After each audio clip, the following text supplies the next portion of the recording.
Señores, buenas noches. Soy Luis Novarecio, estos Animales 2020. Muchísima información en la jornada de hoy que tenemos para compartir. Va a estar enseguida Aníbal Fernández, luego Claudio Velocopit. Vamos a hablar de tantísimas cosas.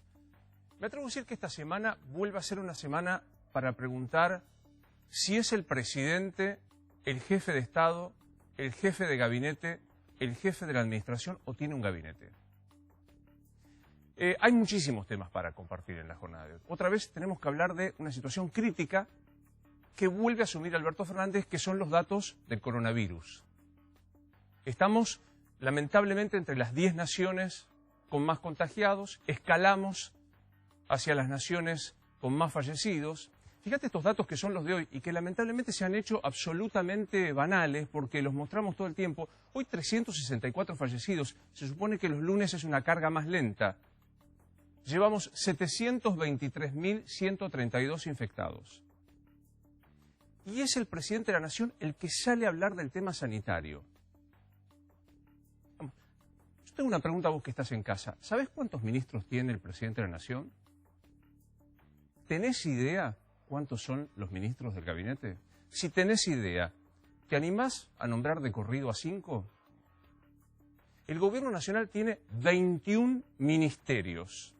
21 secretarios que deberían ser el fusible entre el presidente de la Nación y la realidad. Estos son 20 ministros y su jefe coordinador, que es un ministro más en la Constitución nuestra, no es como los jefes de gabinete de los sistemas parlamentarios. Ahí los tenés. Te hago una apuesta, ¿te animás a dar los nombres y ves las fotos a ver quiénes son? Y estoy casi convencido que la enorme mayoría no está en condiciones. Digo, frente a esto, uno se plantea por qué el presidente está prácticamente gestionando el día a día de la administración. Pueden pasar dos cosas. Una, el presidente, que fue jefe de gabinete, no puede desprenderse de ese vicio de estar sobre el tema. Otra, que el gabinete no está a la altura y tenga que suplirlo el presidente. En cualquiera de los dos casos es una complicación.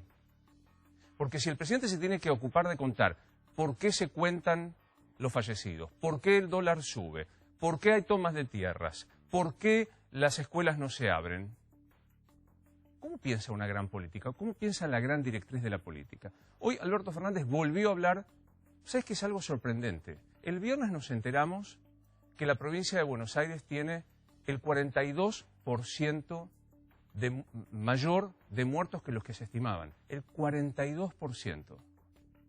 ¿Lo escuchaste hablar a Ginés García del tema? ¿Escuchaste al Gabinete Nacional hablando del tema? Ni siquiera Daniel Goyán, habló Kreplak, por quien quiebra una lanza, porque sale a poner siempre la cara. Hoy Alberto Fernández habló del tema. No representa lo que está sucediendo hoy. Ayer vimos 249 fallecidos, hoy 209. Ayer, por ejemplo, en la provincia de Buenos Aires, de 193 fallecidos, solo 6 eran del día. Vamos a ver la lista de fallecidos del día de ayer, como decíamos, 193. Ahí abajo dice fallecidos del día 6, lo que decíamos recién, y los otros son los fallecidos de días anteriores. Bien. El error fue mío al pedir el material. Lo que vos veías ahí era Rosario Ayerdi. Hola a todos, a la mesa, perdón que no los salude. El 12 de agosto, hace 45 días, sí, donde Rosario Ayerdi dijo, señores, están contabilizando mal los fallecidos. Quiero decirte que antes ya lo había anticipado. Lo que pasa es que ese día, hace 45 días, trajo la documentación concreta. Tardaron 45 días en determinarse.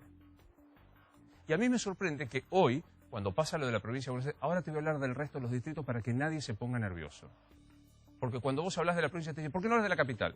¿Por qué no hablas de la provincia de Mendoza? ¿Por qué no? Enseguida hablo.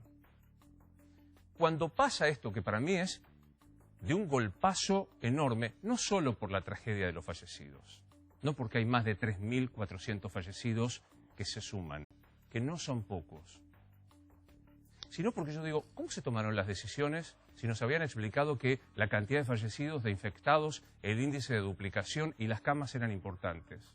Se tomó, no sé, es pregunta, no sé de sanitarismo, ¿se tomó bien? Hoy Alberto Fernández ahora sí hablaba del tema. Lo que hizo la provincia de Buenos Aires es lo que debe hacer un gobierno honesto, que es decir la verdad cuando detecta que ha habido errores, o no errores, sino mala información que fue llegando tardíamente. Y la verdad lo único que tiene que hacer es alertarnos, porque la pandemia finalmente nos dejó más muertos de los que creíamos tener. ¿El presidente de la Nación tiene que dar una explicación sanitaria? Es abogado, no es sanitarista. Digo, ¿su ministro no tendría que haber estado todo el fin de semana explicándolo? ¿Hubo errores o mala información? No es lo mismo, ¿eh? No quiero ponerme purista con el lenguaje. Pasa también que el presidente improvisa todo el tiempo.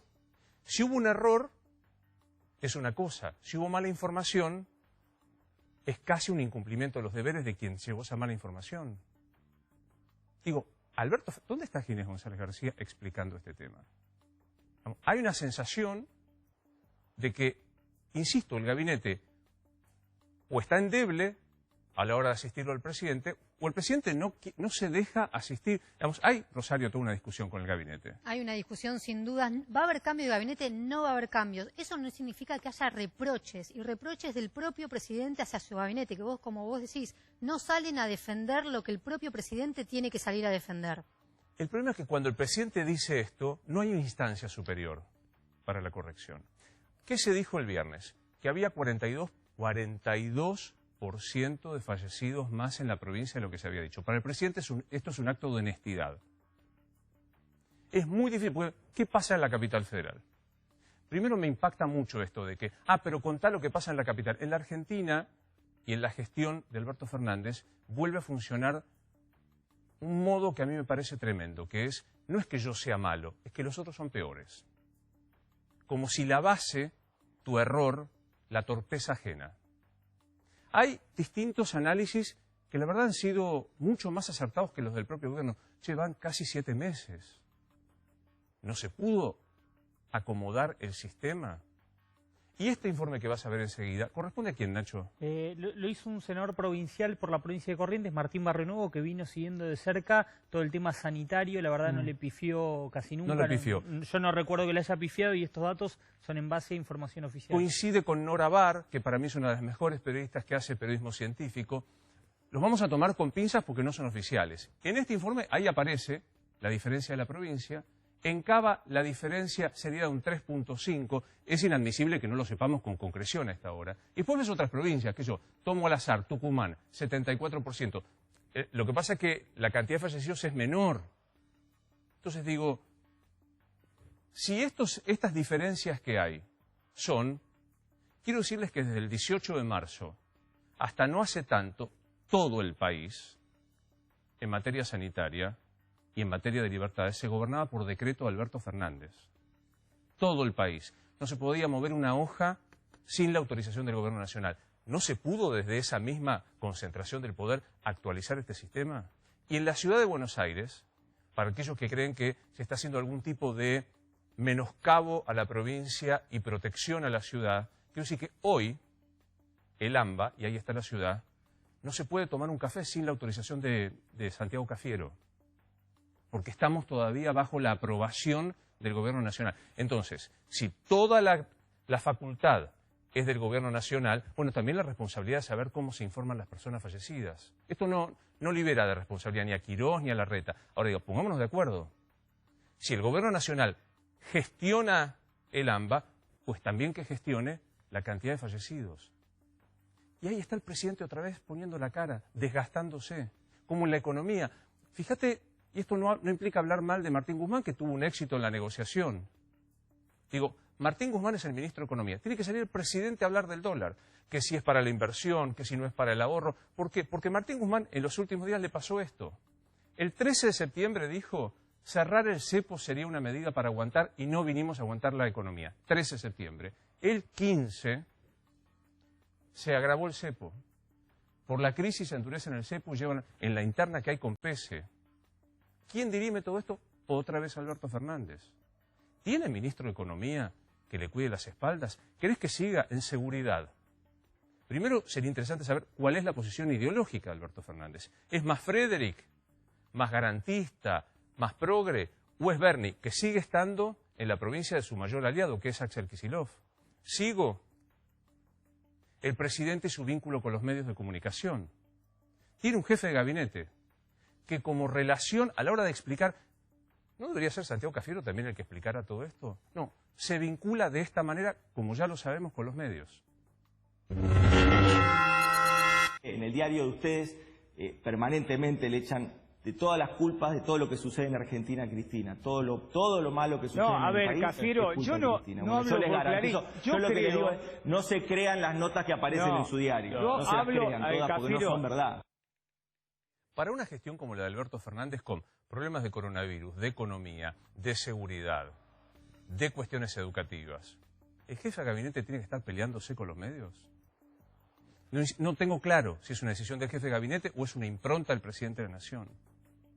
En el medio de esto, el presidente sale personalmente a discutir para mí el tema central. Tengo la tranquilidad de haberlo dicho el 3 de marzo en este programa. La reforma judicial, la posición del Poder Ejecutivo frente al Poder Judicial va a mostrar el tono de Alberto Fernández. Hoy el tono es el del viernes. Un presidente que acusó palabras más, palabras menos, de ignorante al presidente de la Corte Suprema de Justicia de la Nación. Insisto, el presidente de la Nación acusó de no saber derecho al presidente de la Corte Suprema porque mañana se va a tratar, entiendo, el tema del per saltum, que es la modificación, el retraslado de los jueces Bruglia, Bertuzzi y Castelli. Se trata, Javi, mañana esto, ¿no? Mañana definen si van a tomar el per saltum o no. Si lo van a tomar o no. Que de paso yo tengo la información que a esta hora, a las 23:12, los 4 ministros que no son presidentes de la Corte, no tienen ni siquiera un borrador para este tema. O sea, ahí tenemos una pelea institucional tremenda frente a una interna tremenda. Y el presidente, ¿no debería ser la ministra Lozardo la que hable de este tema? Y por último, uno de los temas que a mí personalmente me obsesionan, es que no van a volver las clases de ninguna manera, 5 chicos, 8 chicos al aire libre. Sé que me costó rastrear en el discurso del presidente una apreciación sobre las escuelas. Me parece que eso también marca un tono, porque de los periodistas habla todo el tiempo, del dólar habla todo el tiempo, de los jueces habla todo el tiempo. De la pandemia pone él la cara para explicar el número de errores. Encontré de hace poquito esto que decía el presidente de las escuelas. Es muy difícil empezar las clases en estas condiciones. La única ventaja que nosotros tenemos es que podemos ver la experiencia de otros y que los que experimentaron con abrir las clases complicaron la situación rápidamente.